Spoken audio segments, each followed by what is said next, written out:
Los 7 personajes más malignos de la Biblia. Número 1. Nimrod.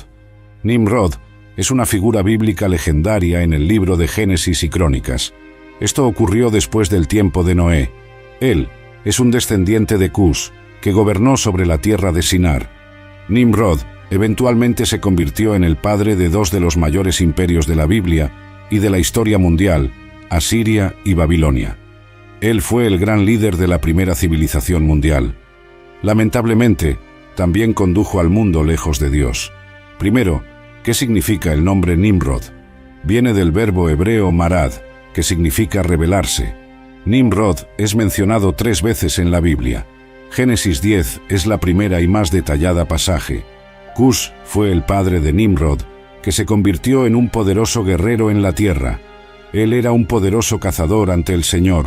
Es por eso que se dice, como Nimrod, un poderoso cazador ante el Señor. Los primeros centros de su reino fueron Babilonia, Ereque, Akkad y Calné en Sinar. La próxima vez que Nimrod aparece es en una genealogía al inicio de Crónicas. De acuerdo con un pasaje en el libro de Miqueas, Asiria todavía era considerada una tierra de Nimrod cientos de años después, al menos por el pueblo de Dios. Babel es frecuentemente considerada la misma que Babilonia, que Nimrod es registrado como fundador en Génesis 10:10. Algunas traducciones de la Biblia listan esta ciudad como Babel, en vez de Babilonia. Génesis 10:10. El inicio de su reino fue Babel, Ereque, Akkad y Calné, en la tierra de Sinar en Babilonia.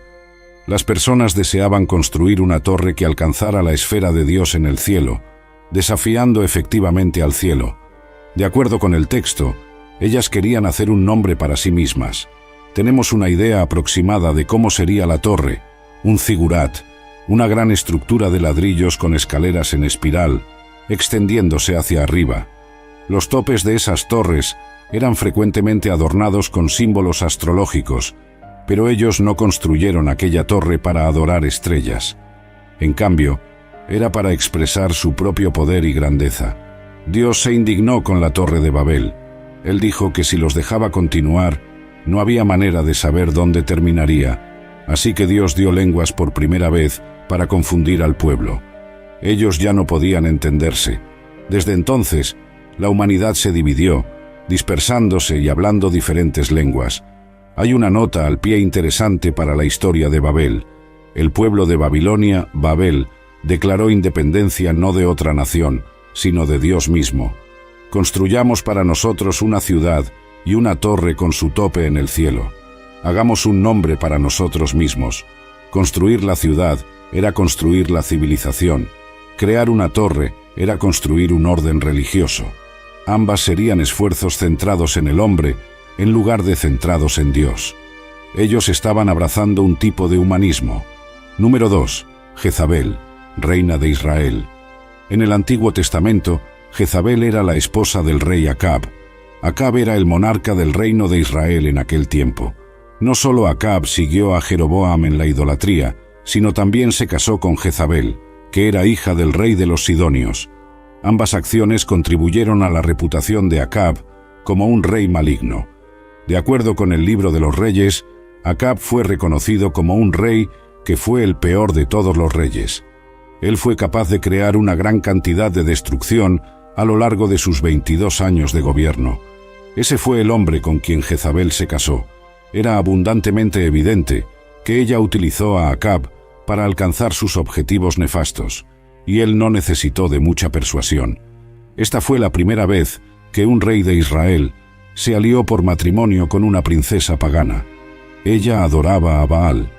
Jezabel llegó a la conclusión de que practicaría el culto satánico de Baal en vez de la adoración al Señor Dios. La práctica de la adoración a Baal se volvió difundida en Israel durante el reinado de Acab, y la adoración a Baal también afectó a Judá. Baal es retratado en las esculturas usando un casco adornado con cuernos de toro, un símbolo de fuerza y fertilidad. Él sostiene un garrote o maza en una mano, probablemente representando el trueno, y una lanza adornada con hojas en la otra, posiblemente representando tanto el relámpago como la vegetación. Después de casarse, Jezabel convenció a Acab para aceptar a Baal.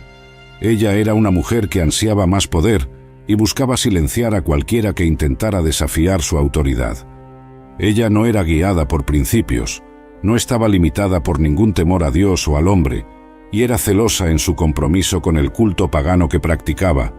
Ella no escatimó esfuerzos para mantener la idolatría en su grandeza alrededor de ella.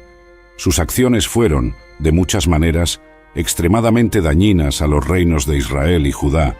El capítulo 21 de Reyes traza los eventos que llevaron a la muerte de Jezabel y Acab.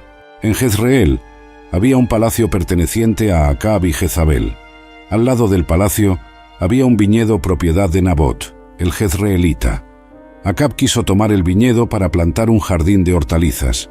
Nabot se negó a vender o intercambiar su tierra, ya que la ley de Israel decretaba que la propiedad debía permanecer en la familia a la que fue inicialmente atribuida.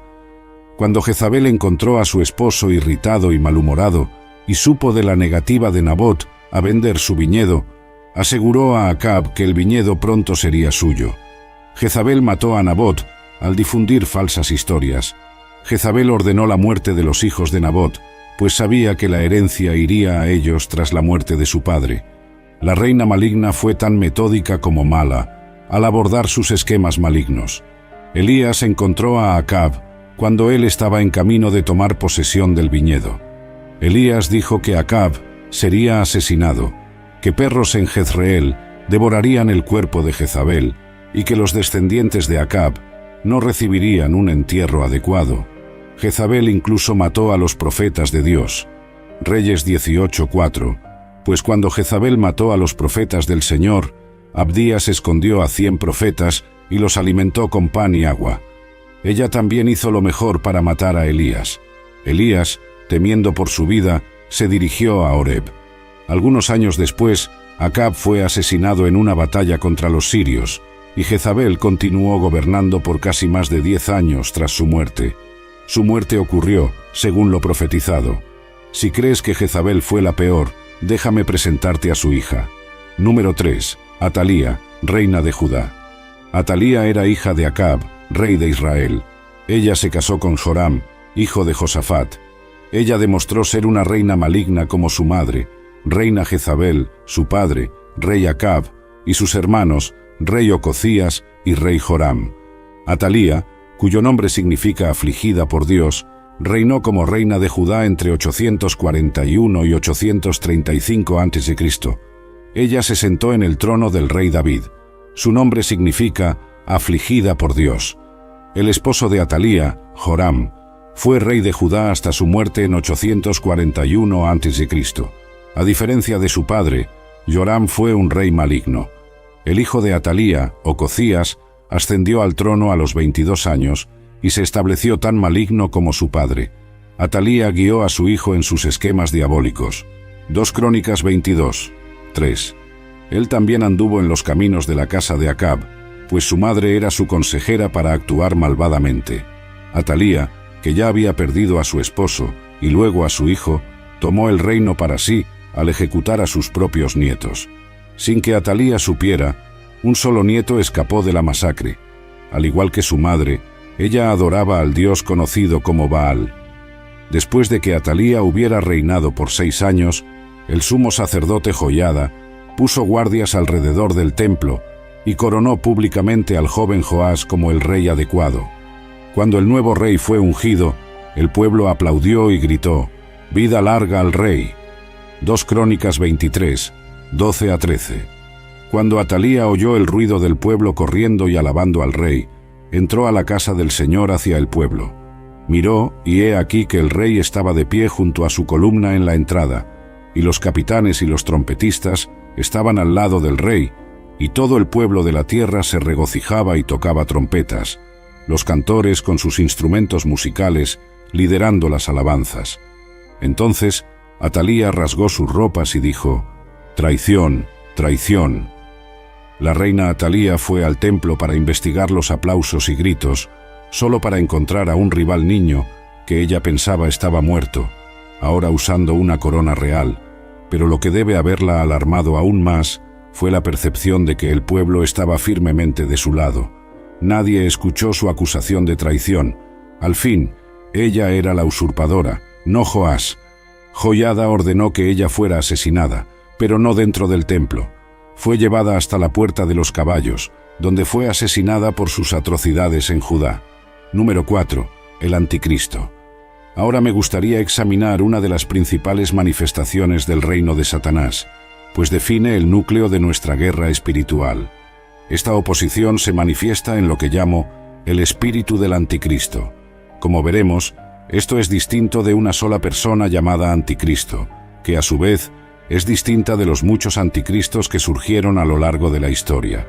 Este espíritu y estas personas son descritas principalmente en la enseñanza de Juan. Permítanme aclarar el verdadero significado del término anticristo. La palabra Cristo viene de la palabra griega Christos, que corresponde exactamente a la palabra hebrea Mashiach, de la cual obtenemos Mesías. Entonces, cuando decimos anticristo, eso significa antimesías. Anti es una preposición griega. Tiene dos significados, y ambos se aplican. Primero de todo significa contra. Entonces la primera operación es contra el Mesías. El segundo significado es en lugar de. El objetivo último es sustituir al verdadero Mesías por un falso Mesías. Más adelante en la enseñanza de Juan leemos: por esto, ustedes saben el Espíritu de Dios. Todo espíritu que confiesa que Jesucristo vino en carne es de Dios, y todo espíritu que no confiesa a Jesús no es de Dios. Este es el espíritu del Anticristo, que ustedes oyeron que está viniendo, y ahora ya está en el mundo. 1 Juan 4, 2-3. Esta es la última manifestación, el producto final del espíritu del Anticristo, al final de esta era. La Escritura deja claro que habrá un último gobernante, el más maligno y poderoso, que gobernará a la humanidad por un corto período de tiempo, que será el Anticristo. La tercera forma es el espíritu del Anticristo. El espíritu del Anticristo es el espíritu que actúa a través de cada Anticristo. Cuanto más nos acercamos al fin de la era, más el espíritu del Anticristo se intensificará, y más nos encontraremos involucrados en batalla contra él. Juan nos ha dado 4 señales distintivas del espíritu del Anticristo. Estas son de gran importancia. Primero y ante todo, este espíritu tiene su inicio en asociación con el pueblo de Dios.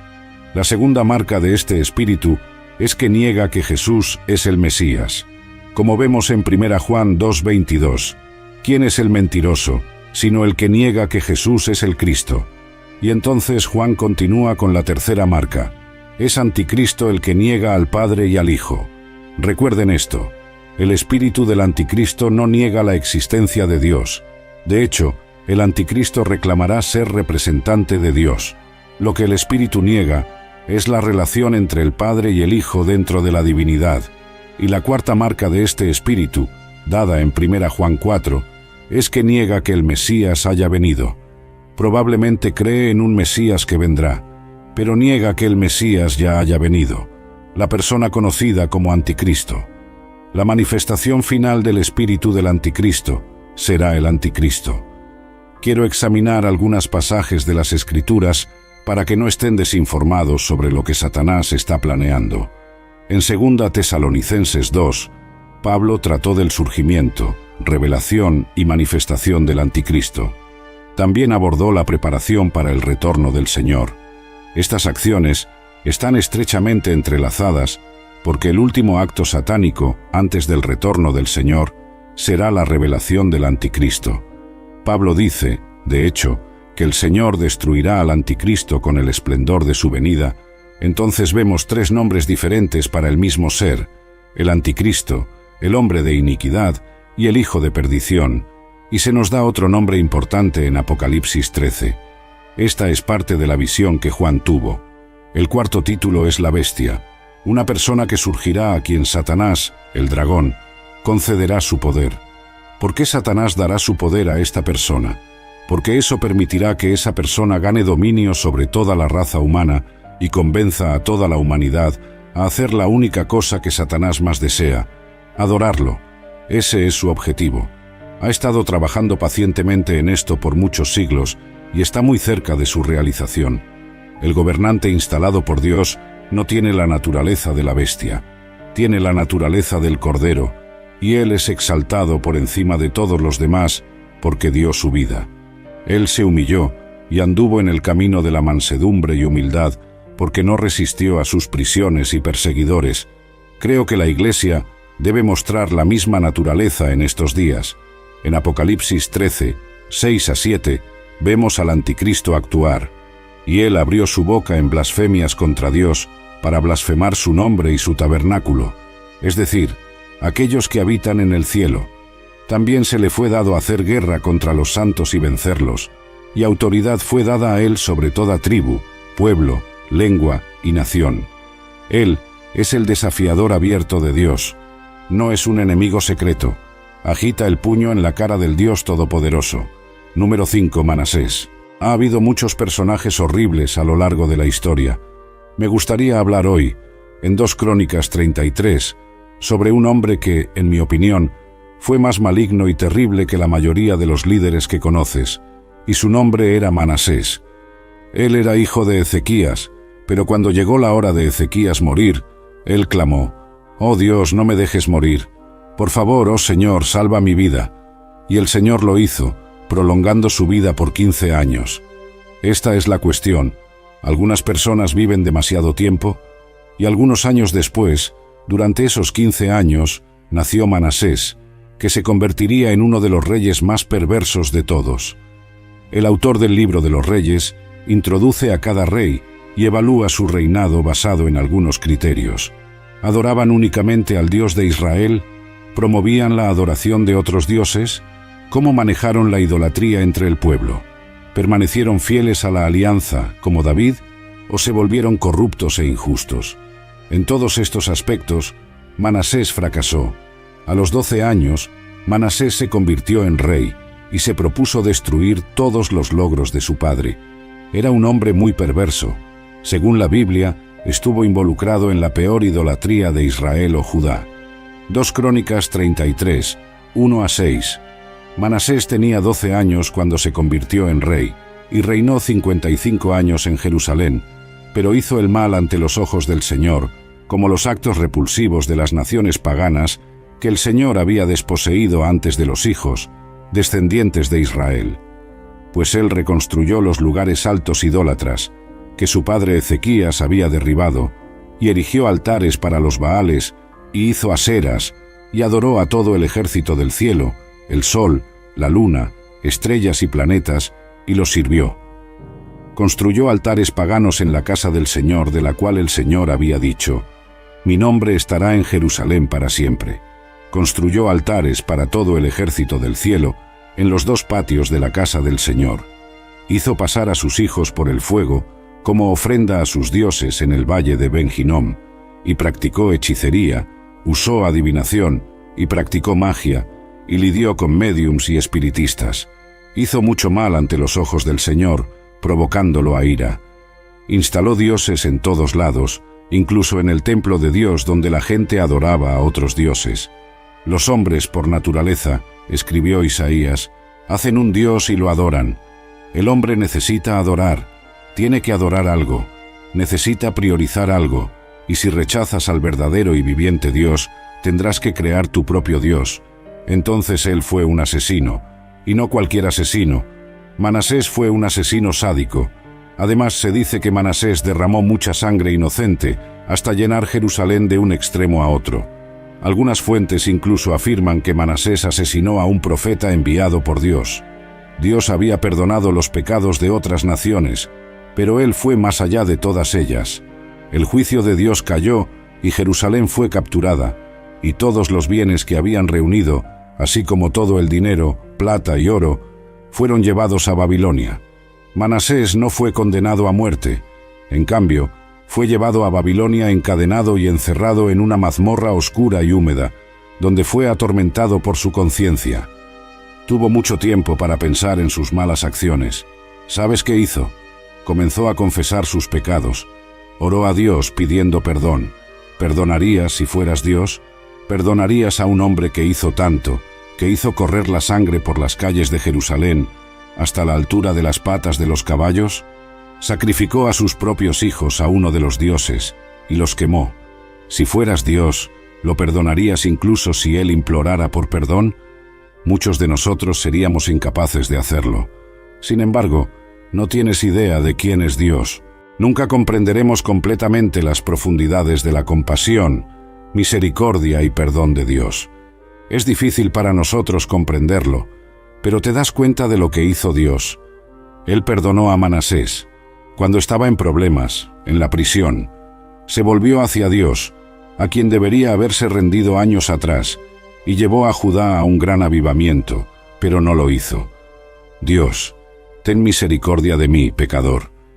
Manasés comenzó a orar, y este gran Dios de misericordia, que está más allá de nuestra comprensión, le respondió, y el perdón de Dios es mucho mayor que el nuestro.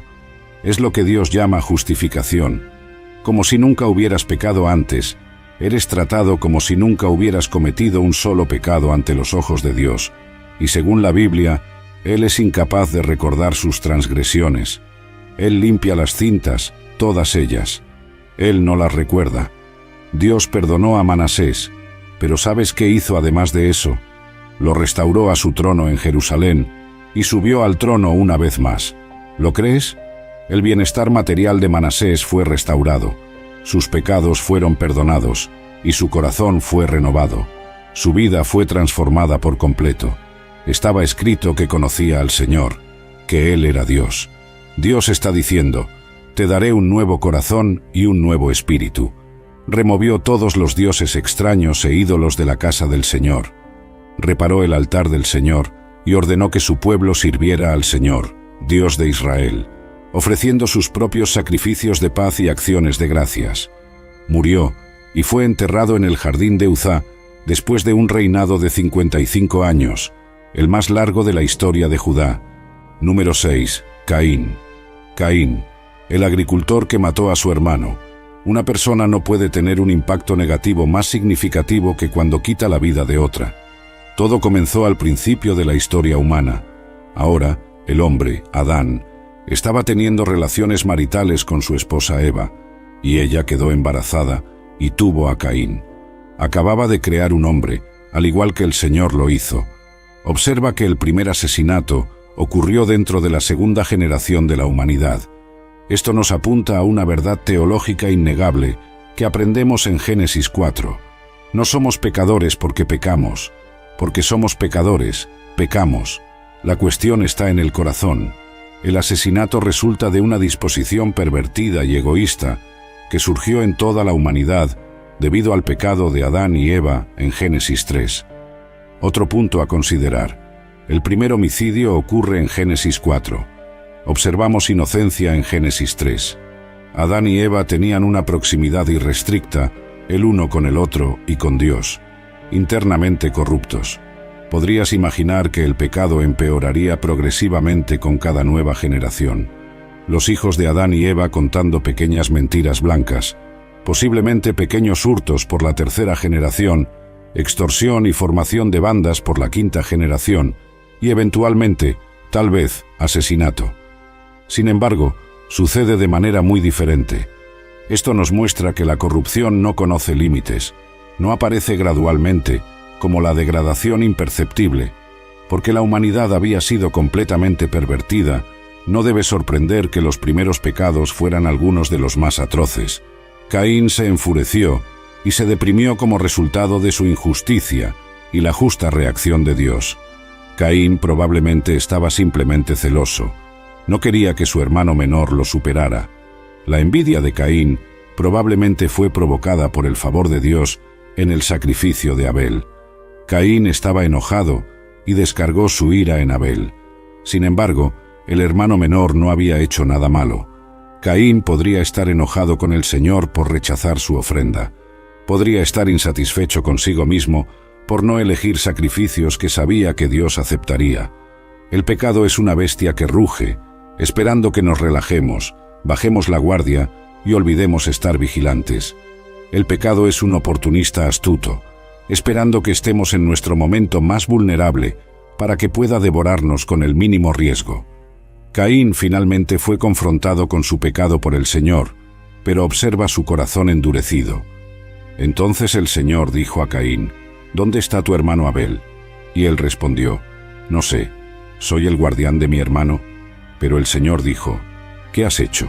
La voz de la sangre de tu hermano está clamando a mí desde la tierra». Génesis 4, 9 a 10. Un pecado oculto en la tierra es un escándalo público en el cielo. Nunca olvides eso. Dios está plenamente consciente de lo que hacemos en esta tierra. La sangre de tu hermano está clamando a mí.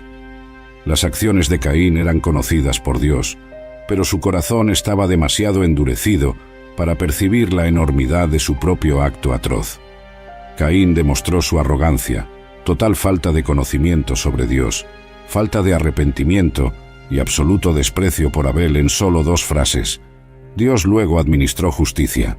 Génesis 4, 11 a 12. Ahora estás bajo una maldición y expulsado de la tierra, que abrió su boca para recibir la sangre de tu hermano de tus manos. Cuando cultives la tierra, ella no te dará más sus frutos. Serás un vagabundo errante en la tierra. La maldad de Caín hizo imposible la producción de cultivos, poniendo fin a su medio de vida. Su pobreza lo obligaría a viajar indefinidamente. En respuesta, finalmente vemos alguna emoción en Caín. Entonces Caín dijo al Señor: «Mi castigo es demasiado grande para soportar. Mira, me estás expulsando de la tierra hoy, y debo esconderme de tu presencia. Seré un vagabundo sin hogar en la tierra. Cualquiera que me encuentre me matará». Génesis 4, 13 a 14. Todo lo que sabemos es que la vida de Caín fue perdonada por la gracia de Dios. Me gustaría que historias como esta tuvieran un final más feliz. Espero que podamos terminar esta historia con un final feliz. Como resultado, Caín se arrepintió, aceptó su gracia y vivió el resto de sus días en adoración humilde y reverente. Desafortunadamente, eso no sucedió. Número 7. Herodías, reina de Galilea. Herodías es conocida como una reina maligna, y el hecho de que ella haya sido responsable de la ejecución de Juan el Bautista garantizará que nunca sea olvidada. Ella persuadió a Herodes Antipas a arrestar a Juan y encarcelarlo, lo que Herodes hizo debido a sus esfuerzos. De hecho, ella deseaba que Juan fuera asesinado. Sin embargo, Herodes Antipas dudó en llevar a cabo tal plan porque temía la reacción del pueblo y también creía que Juan era un hombre justo. En un momento, Herodes celebró su cumpleaños organizando un banquete, y durante la celebración, la hija de Herodías entró, bailó y encantó tanto a Herodes como a los invitados presentes. Herodes hizo una promesa precipitada bajo juramento de que le concedería cualquier petición que ella hiciera. Marcos 6, 17 a 28. Porque el propio Herodes había enviado hombres para arrestar a Juan y encarcelarlo en la prisión por causa de Herodías, la esposa de su hermano Felipe, porque él la había casado. Pues Juan había dicho a Herodes: «No es lícito que tengas la mujer de tu hermano». Herodías guardaba rencor contra él y quería matarlo, pero no podía, pues Herodes temía a Juan. Le dijo a la niña: «Pídeme lo que quieras y te lo daré, hasta la mitad de mi reino».